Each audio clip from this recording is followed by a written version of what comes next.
1000 হাঁস থাকলে আমি মনে করি যে আমার মতন একটা কলেজ টিচারের চেয়ে সে ওই আমার স্যালারির চেয়ে অনেক বেশি ইনকাম করবে। 1000 হাঁস থাকলে?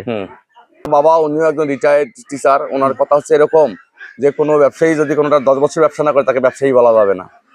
বন্ধুরা আসসালামু আলাইকুম, আপনাদেরকে শুভেচ্ছা জানাচ্ছি গাইবান্ধা জেলা সুন্দরগঞ্জ উপজেলার তারাপুর ইউনিয়নের ঘগা গ্রাম থেকে। আসলে অনেকদিন ধরে এই হাঁসটা লালন পালন করতেছেন। সবচেয়ে বড় কথা হচ্ছে তিনি একজন কলেজ শিক্ষক, একেবারে সম্মানিত ব্যক্তি।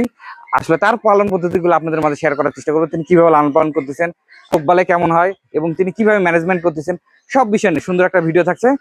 তো আপনার ভিডিওটি না টেনে দেখুন। এই ধরনের প্রজেক্ট করার ক্ষেত্রে আশা করি সুন্দর একটা এক্সপিরিয়েন্স আজকে আপনারা পেতে যাচ্ছেন। যেহেতু আমি বলা যায় যে এটাতে আমি অভ্যস্ত হয়েই গেছি, তো এটা যখন আমরা নিয়ে আসার পরে এটা মূলত বোর্ডিং করতে হয় 3 দিন।